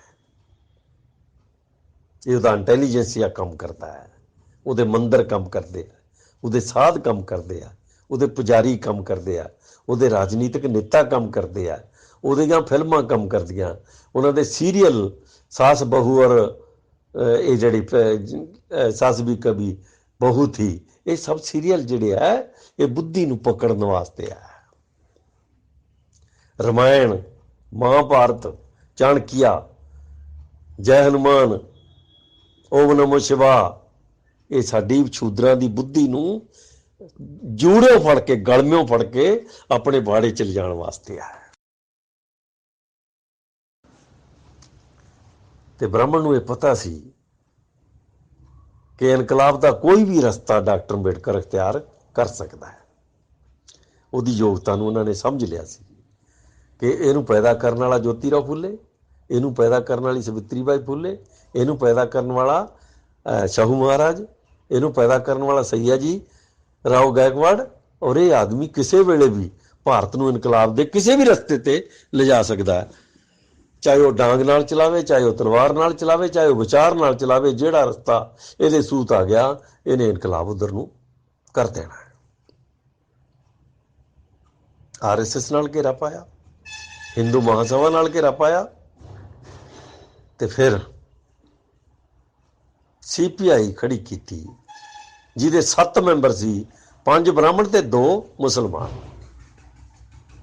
CPI ਦੇ 5 ਬ੍ਰਾਹਮਣ, 2 ਮੁਸਲਮਾਨ ਪਹਿਲੇ ਮੈਂਬਰ, ਤੇ ਮੁਸਲਮਾਨ ਉਹਨਾਂ ਨੂੰ ਛੱਡ ਗਏ ਜਲਦੀ। ਉਹਨਾਂ ਨੂੰ ਪਤਾ ਲੱਗ ਗਿਆ ਕਿ ਬ੍ਰਾਹਮਣਵਾਦ ਸ਼ੁਰੂ ਹੋ ਗਿਆ ਕਮਿਊਨਿਸਟ ਪਾਰਟੀ ਨਾਲ ਹੀ। ਜਾਨੀ ਬ੍ਰਾਹਮਣਾਂ ਨੇ ਸੋਚਿਆ ਕਿ ਡਾਕਟਰ ਅੰਬੇਡਕਰ ਜਾਂ ਸ਼ੂਦਰ ਇਨਕਲਾਬ ਖੜਾ ਕਰੇ, ਉਸ ਤੋਂ ਪਹਿਲਾਂ ਬ੍ਰਾਹਮਣਾਂ ਦਾ ਇਨਕਲਾਬ ਬ੍ਰਾਹਮਣਾਂ ਦੇ ਨਾਂ ਪਾ ਲਓ, ਜਾਨੀ ਉਹਦਾ ਪਟਾ ਹੀ ਲਿਖਾ ਲਓ ਬ੍ਰਾਹਮਣ ਦੇ ਨਾਂ। ਉਹ ਰੂਸ ਗਏ, ਰੂਸ ਚੋਂ ਇਨਕਲਾਬ ਲੈ ਕੇ ਆਏ, ਔਰ ਉਹਨਾਂ ਬੰਦਿਆਂ ਚੋਂ 3 ਆਦਮੀਆਂ ਨੂੰ, 2 ਨੂੰ ਸ਼ਾਇਦ ਫਾਂਸੀ ਹੋਈ, ਔਰ ਇੱਕ ਆਦਮੀ ਨੇ ਲਿਖ ਕੇ ਮਾਫੀਨਾਮਾ ਫਿਰ ਖੜਾ ਛਡਾਇਆ, ਔਰ ਉਹਨੇ ਅੰਗਰੇਜ਼ਾਂ ਦੀ ਭਗਤੀ ਕੀਤੀ। ਇਹਦਾ ਸਾਰਾ ਰਿਕਾਰਡ ਮੈਂ ਭਾਰਤੀ ਲੋਕ ਨੀਚ ਕਿਵੇਂ ਬਣੇ 'ਚ ਦਰਜ ਕੀਤਾ ਹੈ। ਮੁਸਲਮਾਨ ਛੱਡ ਗਏ, ਪਰ ਉਹ ਰੁਕੀ ਨਹੀਂ, ਚਲਦੀ ਰਹੀ। ਬ੍ਰਾਹਮਣ ਦੀ ਕਮਾਂਡ ਹੇਠ ਜਾਨੀ ਦਹਾਕਿਆਂ ਤੱਕ ਚੱਲੀ ਉਹ ਸਾਰੀ ਚੀਜ਼। ਇਹਦਾ ਮਤਲਬ ਹੈ ਅੰਬੇਡਕਰ ਉਸ ਪਾਸਿਓਂ ਵੀ ਕੱਟ ਗਏ। ਔਰ ਇਹਦੀ ਮੈਂ ਉਦਾਹਰਨ ਦੇਣੀ ਚਾਹੁੰਦਾ ਹੈ ਕਿ ਐਸੇ ਡਾਂਗੇ ਜਿਹੜਾ ਪਹਿਲਾ ਪ੍ਰਧਾਨ ਸੀ CPI ਦਾ, ਜਦੋਂ ਡਾਕਟਰ ਅੰਬੇਡਕਰ ਨੂੰ ਜਿਤਾਉਣ ਦਾ ਮਸਲਾ ਆਇਆ, ਜਦੋਂ ਉਹਨਾਂ ਨੇ ਮਜ਼ਦੂਰ ਪਾਰਟੀ ਖੜੀ ਕੀਤੀ, ਤਾਂ ਐਸੇ ਡਾਂਗੇ ਨੇ ਖੁੱਲ੍ਹੇ ਤੌਰ ਤੇ ਕਿਹਾ ਕਿ ਅੰਬੇਡਕਰ ਨੂੰ ਜਿਤਾਉਣ ਦੀ ਥਾਂ ਤੇ ਕਾਂਗਰਸ ਨੂੰ ਜਿਤਾ ਦਿੱਤਾ ਜਾਵੇ, ਇਹ 100 ਗੁਣਾ ਬਿਹਤਰ ਹੈ। ਇਹ ਰਿਕਾਰਡ 'ਚ ਹੈ ਸਾਰਾ ਕੁਛ। ਪਹਿਲੀ ਮਜ਼ਦੂਰ ਪਾਰਟੀ ਡਾਕਟਰ ਅੰਬੇਡਕਰ ਨੇ ਬਣਾਈ, ਤੇ ਡਾਕਟਰ ਅੰਬੇਡਕਰ ਨੂੰ, ਮਜ਼ਦੂਰ ਪਾਰਟੀ ਨੂੰ, ਇਨਕਲਾਬੀ ਪਾਰਟੀ ਨੂੰ, ਭਾਰਤ ਦੀ ਪ੍ਰੋਲੋਤਾਰੀ ਜਮਾਤ ਨੂੰ ਹਰਾਉਣ ਵਾਸਤੇ ਐਸੇ ਡਾਂਗੇ ਨੇ ਕਾਂਗਰਸ ਦਾ ਸਾਥ ਦਿੱਤਾ। ਤੁਹਾਨੂੰ ਸਮਝ ਆਉਂਦੀ ਕਿ ਨਹੀਂ ਆਉਂਦੀ ਇਸ ਗੱਲ ਦੀ ਕਿ ਜਦੋਂ CPI ਬਣੀ ਤਾਂ ਮਨੋਰਥ ਕੀ ਸੀ? ਇਹ ਹੈ ਦ੍ਰਿਸ਼ਟੀ। ਹੁਣ ਇੱਥੇ ਅੰਗਰੇਜ਼ਾਂ ਨਾਲ ਕੋਈ ਯੁੱਧ ਨਹੀਂ ਚੱਲ ਰਿਹਾ। ਦੇਖੋ ਤੁਸੀਂ ਕਿ 1848 ਤੋਂ ਬਾਅਦ ਅੰਗਰੇਜ਼ਾਂ ਨਾਲ ਇੱਕ ਯੁੱਧ ਹੋਇਆ, 1857 ਦਾ, ਉਹ ਬਾਦਸ਼ਾਹਾਂ ਦਾ ਯੁੱਧ ਹੈ। 1857 ਤੋਂ ਬਾਅਦ 1925 ਤੱਕ ਅੰਗਰੇਜ਼ਾਂ ਨਾਲ ਬ੍ਰਾਹਮਣਾਂ ਨੇ ਕੋਈ ਯੁੱਧ ਨਹੀਂ ਲੜਿਆ, ਨਾ ਗਾਂਧੀ ਨੇ ਨਾ ਬ੍ਰਾਹਮਣਾਂ ਨੇ ਕੋਈ ਯੁੱਧ ਨਹੀਂ ਲੜਿਆ। ਉਹਨਾਂ ਦਾ ਯੁੱਧ ਕਿਹਦੇ ਖਿਲਾਫ ਹੈ? ਸ਼ੂਦਰਾਂ ਦੇ ਖਿਲਾਫ ਹੈ। ਕੱਲੇ ਕੱਲੀ ਗੱਲ ਨੂੰ ਪਰਖ ਕੇ ਵੇਖੋ, ਸਾਰਾ ਇਨਕਲਾਬ ਉਹਨਾਂ ਦਾ, ਜਿਹੜਾ ਸਾਰਾ ਯੁੱਧ ਉਹਨਾਂ ਦਾ, ਸਾਰੇ ਦਾ ਸਾਰਾ ਸ਼ੂਦਰਾਂ ਦੇ ਖਿਲਾਫ ਹੈ। ਹੁਣ ਸ਼ੂਦਰ ਨੇ ਕੀ ਕੀਤਾ ਕਿ 1925 ਲੰਘਿਆ, 1927 ਚ 25 ਦਸੰਬਰ ਨੂੰ ਡਾਕਟਰ ਅੰਬੇਡਕਰ ਨੇ ਸ਼ਰੇਆਮ ਮਨੂ ਸਿਮਰਤੀ ਲਈ ਮਨੂ ਸਿਮਰਤੀ ਦਾ ਵਰਕਾ ਸੜਕ ਦੇ ਉੱਤੇ ਜਲਾਇਆ। ਇਹ ਇਨਕਲਾਬ ਦਾ ਉਹ ਰੂਪ ਹੈ ਜਿਹੜਾ ਪੂਰਾ ਕਰਨਾ ਹੈ ਅੰਬੇਡਕਰ ਨੇ। ਤੁਹਾਨੂੰ ਸਮਝ ਲੱਗਦੀ ਹੈ ਸ਼ੂਦਰ ਬਨਾਮ ਬ੍ਰਾਹਮਣ ਯੁੱਧ ਕੀ ਹੁੰਦਾ? ਇਹ ਹੈ। ਇਹ ਮੇਰੇ ਵੀਰੋ, ਮੈਂ ਬ੍ਰਾਹਮਣ ਦੇ ਖਿਲਾਫ ਨਹੀਂ ਕੁਝ ਬੋਲ ਰਿਹਾ, ਕਿਉਂਕਿ ਬ੍ਰਾਹਮਣ ਦਾ ਆਪਣਾ ਕੰਮ ਆ, ਉਹ ਕਰ ਰਿਹਾ। ਮੈਂ ਕੀ ਦੇਖ ਰਿਹਾ ਕਿ ਸਾਡੇ ਪੁਰਖਿਆਂ ਨੇ ਕੀ ਕੀਤਾ ਤੇ ਅਸੀਂ ਕੀ ਕੀਤਾ। ਅਸੀਂ ਵੱਡੀਆਂ ਵੱਡੀਆਂ ਡਿਗਰੀਆਂ ਵਾਲਿਆਂ ਨੇ ਅਸੀਂ ਕੀ ਕੀਤਾ। ਮੈਂ ਇੱਕ ਕਾਮਰੇਡ ਵੀ ਰਿਹਾ, ਮੇਰੇ ਭੈਣ ਭਰਾ ਵੀ ਬਹੁਤ ਲੋਕ ਆ ਜਿਹੜੇ ਕਾਮਰੇਡ ਹੈ। ਅਸੀਂ ਕੀ ਕੀਤਾ ਤੇ ਸਾਡੇ ਪੁਰਖਿਆਂ ਨੇ ਕੀ ਕੀਤਾ। ਮੈਂ ਤੁਹਾਨੂੰ ਕਹਿ ਰਿਹਾ ਕਿ ਬ੍ਰਾਹਮਣ ਬਨਾਮ ਸ਼ੂਦਰ ਯੁੱਧ ਚੱਲ ਰਿਹਾ ਹੈ ਤੇ 25 ਦਸੰਬਰ ਨੂੰ ਡਾਕਟਰ ਅੰਬੇਡਕਰ ਨੇ ਮਨੂ ਸਿਮਰਤੀ ਸੜਕ ਤੇ ਜਲਾਈ ਧਰਕੇ। ਉਹ ਜਿਹੜੀ ਗੱਲ ਸਾਡੀ ਖੋਪੜੀ 'ਚ, ਸ਼ੂਦਰਾਂ ਦੀ ਖੋਪੜੀ 'ਚ, ਔਰਤਾਂ ਦੀ ਖੋਪੜੀ 'ਚ ਅੱਜ ਤੱਕ ਨਹੀਂ ਆਈ, ਉਹਨੂੰ ਬ੍ਰਾਹਮਣ 1848 'ਚ ਸਮਝ ਗਿਆ ਸੀ। ਇਸੇ ਕਰਕੇ ਉਹਨੇ ਆਰੀਆ ਸਮਾਜੀ ਮੂਵਮੈਂਟ ਖੜੀ ਕੀਤੀ, ਫਿਰ ਉਹਨੇ ਕਾਂਗਰਸ ਖੜੀ ਕੀਤੀ, ਫਿਰ ਉਹਨਾਂ ਨੇ ਗਾਂਧੀ ਨੂੰ ਕਾਂਗਰਸ ਦੀ ਕਮਾਨ ਦਿੱਤੀ, ਫਿਰ ਉਹਨਾਂ ਨੇ 1922 'ਚ ਹਿੰਦੂ ਮਹਾਸਭਾ ਬਣਾਈ, ਫਿਰ ਉਹਨਾਂ ਨੇ 1925 'ਚ ਇੱਕ ਪਾਸੇ RSS ਬਣਾਈ, ਦੂਜੇ ਪਾਸੇ CPI ਬਣਾ ਲਈ ਇਨਕਲਾਬ ਖੜਾ ਕਰਨ ਵਾਸਤੇ। ਫੱਟਾ ਲਿਖਾ ਲਿਆ ਆਪਦਾ, ਜਾਣੀ ਇਨਕਲਾਬ ਦੇ ਨਾਂ ਤੇ ਆਪਣਾ ਫੱਟਾ ਬਣਾ ਲਿਆ, ਤੇ ਨਾਲ ਹੀ ਸ਼੍ਰੋਮਣੀ ਕਮੇਟੀ ਖੜੀ ਹੋ ਗਈ 1925 'ਚ। ਇਹਦੀ ਗੱਲ ਅੱਗੇ ਚੱਲ ਕੇ ਕਰਾਂਗੇ, ਵਕਤ ਆਏਗਾ ਉੱਥੇ ਪਿੱਟ ਕਰਾਂਗੇ ਇਹਨੂੰ। ਹੁਣ ਇਹ ਸਾਰਾ ਕੁਝ ਹੋਣ ਦੇ ਬਾਵਜੂਦ ਵੀ ਡਾਕਟਰ ਅੰਬੇਡਕਰ ਨੇ 25 ਦਸੰਬਰ 1927 ਨੂੰ ਮਨੂ ਸਿਮਰਤੀ ਚਲਾਤੀ। ਹੁਣ ਤੁਸੀਂ ਭਲੇ ਮਾਨਸ ਹੋ ਮੇਰੇ ਵੀਰੋ, ਮੇਰੇ ਭੈਣੋ, ਇੰਨਾ ਕੁ ਤਾਂ ਸੋਚ ਲਓ ਕਿ ਇਹ ਬ੍ਰਾਹਮਣ ਬਨਾਮ ਸ਼ੂਦਰ ਯੁੱਧ ਚੱਲ ਰਿਹਾ ਹੈ। ਡਾਕਟਰ ਅੰਬੇਡਕਰ ਨੂੰ ਅੰਗਰੇਜ਼ਾਂ ਦੀ ਤਕਲੀਫ ਨਹੀਂ ਹੈ। ਡਾਕਟਰ ਅੰਬੇਡਕਰ, ਜੋਤੀਰਾਓ ਫੂਲੇ, ਸ਼ਾਹੂ ਮਹਾਰਾਜ ਅੰਗਰੇਜ਼ਾਂ ਦੇ ਹੁੰਦਿਆਂ ਬ੍ਰਾਹਮਣਾਂ ਨਾਲ ਯੁੱਧ ਲੜ ਰਹੇ ਆ।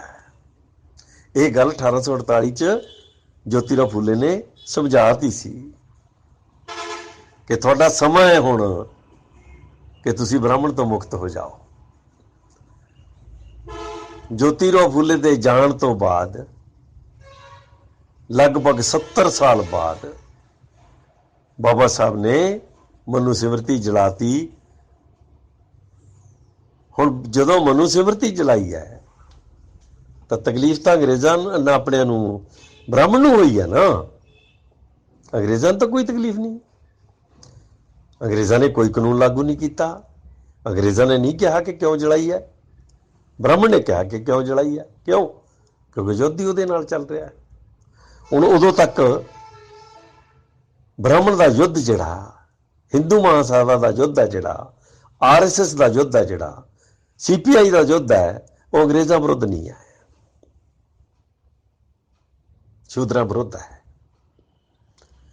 ਤੇ ਸ਼ੂਦਰ ਨੇ ਮਨੂ ਸਿਮਰਤੀ ਜਲਾ ਕੇ ਦੱਸਤਾ ਕਿ ਮੇਰੀ ਲੜਾਈ ਇਸ ਦੇਸ਼ ਦੇ ਸਭ ਤੋਂ ਖਤਰਨਾਕ ਦੁਸ਼ਮਣ ਨਾਲ ਹੈ, ਜਿਹੜਾ ਹਜ਼ਾਰਾਂ ਸਾਲਾਂ ਤੋਂ ਸਾਨੂੰ ਜੁੱਤੀ ਥੱਲੇ ਰੱਖ ਰਿਹਾ ਹੈ। ਤਾਂ ਮੈਂ ਇਸ ਕਹਾਣੀ ਨੂੰ ਇੱਥੇ ਹੀ ਖਤਮ ਕਰਦਾ ਹਾਂ। ਕੱਲ ਅਸੀਂ ਅਗਲੀ ਕਹਾਣੀ ਛੇੜਾਂਗੇ। ਮੈਂ ਉਮੀਦ ਕਰਦਾ ਕਿ ਤੁਸੀਂ ਇਹਨੂੰ ਸਮਝਣ ਦਾ ਯਤਨ ਕਰੋਗੇ। ਜੈ ਭੀਮ, ਜੈ ਭਾਰਤ, ਨਮੋ ਬੁੱਧਾ।